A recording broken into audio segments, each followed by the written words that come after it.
എൻ്റെ പേര് Annie ഐരന്തയ്ക്കൽ sacrament യൂണിറ്റിൽ നിന്നാണ്. ഓണമൊക്കെ അടുത്ത് വരികയാണല്ലോ. സാമ്പാർ എല്ലാവർക്കും ഇഷ്ടമാണല്ലോ. സാമ്പാർ ഉണ്ടാക്കുന്ന റെസിപ്പിയെ പറ്റി ഞാൻ കാണിച്ചു തരാം.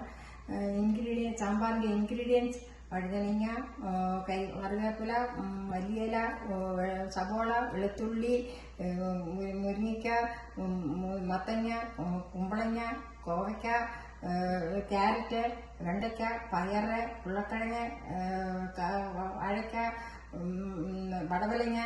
ഇത്ര ഇൻഗ്രീഡിയൻസ് ആണ് സാമ്പാറിൻ്റെ വിഭവങ്ങൾ. കുക്കർ എടുത്ത് അടുപ്പത്ത് വെക്കുക. 3/4 ഗ്ലാസ് പരിപ്പും 5 ചെറിയ ഉള്ളിയും 1 സബോള ക്യൂബായിട്ട് അരിഞ്ഞതും 4 പച്ചമുളക് നടുവേ കീറിയതും 5 വെളുത്തുള്ളിയും 1/2 സ്പൂൺ മഞ്ഞൾപ്പൊടിയും 1/2 സ്പൂൺ ഉലുവായും 1/2 സ്പൂൺ ഉപ്പും ഇട്ടിട്ട് വെള്ളം പരിപ്പിന് മേളിൽ നഖക്കെ ഒഴിക്കുക.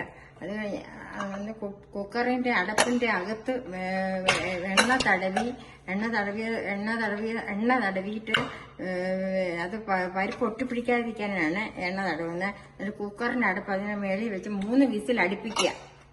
വെജിറ്റബിൾസ് എല്ലാം വാഷ് ചെയ്ത് കട്ട് ചെയ്ത് വെച്ചിട്ടുണ്ട്. ഏകദേശം 1.5 കിലോ വെജിറ്റബിൾ ഉണ്ട്. അതിനകത്തോട്ട് 1.5 ടീസ്പൂൺ സാമ്പാർ പൊടിയും 1 ടീസ്പൂൺ ഉപ്പും 1/4 ടീസ്പൂൺ മഞ്ഞൾപ്പൊടിയും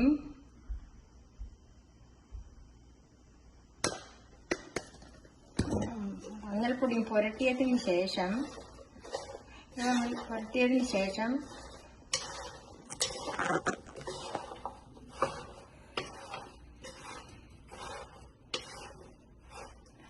ആവശ്യത്തിന്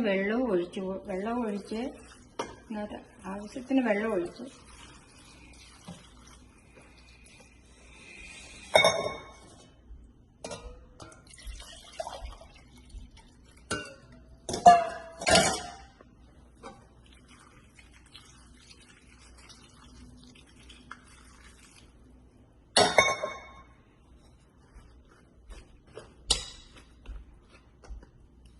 അടപ്പ് വെച്ച് അടച്ചു വെക്കുക.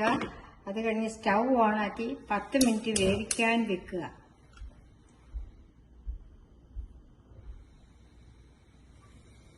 സാമ്പാർ പൊടി ഇല്ലാത്തവർക്ക് 1.5 ടീസ്പൂൺ മല്ലിപ്പൊടിയും 1.5 ടീസ്പൂൺ മുളക് പൊടിയും 1/4 ടീസ്പൂൺ ഉലുവാപ്പൊടിയും ചേർക്കാവുന്നതാണ്. വെജിറ്റബിൾസ് എല്ലാം വെന്തിട്ടുണ്ട്. 3 തക്കാളിക്ക അരിഞ്ഞിട്ട് ഇട്ടിട്ടുണ്ട്. വേറൊരു പാത്രത്തിൽ ഫ്രൈ ചെയ്ത് 5 വെണ്ടയ്ക്ക ഫ്രൈ ചെയ്ത് അതും ഇതിനകത്ത് ഇട്ടിട്ടുണ്ട്. നെല്ലിക്ക മുഴുവൻ വെള്ളം ഒഴിച്ച് ചാലിച്ച് വെച്ച പുളി ഒഴിക്കുകയാണ്. 1/4 ടീസ്പൂൺ കായപ്പൊടി ഇടുന്നു. മുൻപ് വെന്ത് വെച്ചിരുന്ന പരിപ്പ് ഇതിനകത്ത് ആഡ് ചെയ്യുകയാണ്.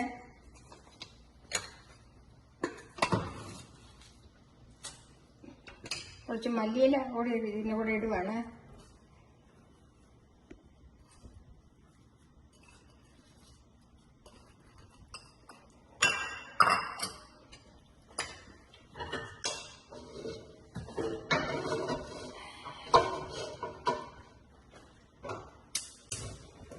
വേറൊരു ഫാനിൽ കുറച്ച് എണ്ണ ഒഴിച്ച് 1/2 ടീസ്പൂൺ കടുക് പൊട്ടിയതിന് ശേഷം 1/4 ടീസ്പൂൺ ഉലുവായും 5 ചെറിയ ഉള്ളി അരിഞ്ഞും കറിവേപ്പിലയും 6 വറ്റൽമുളക് ഫ്രൈ ചെയ്യുകയാണ്.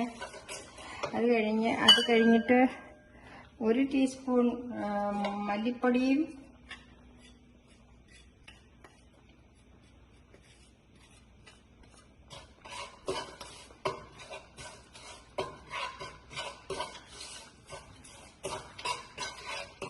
1/4 ടീസ്പൂൺ കാശ്മീരി മുളക് പൊടിയും ഇതിനകത്തോട്ട് ആഡ് ചെയ്യാണ്. എന്നിട്ട് സ്റ്റൗ ഓഫ് ചെയ്തിട്ട് ഇതിനകത്തോട്ട് പരിപ്പിനകത്ത് ചേർക്കുക.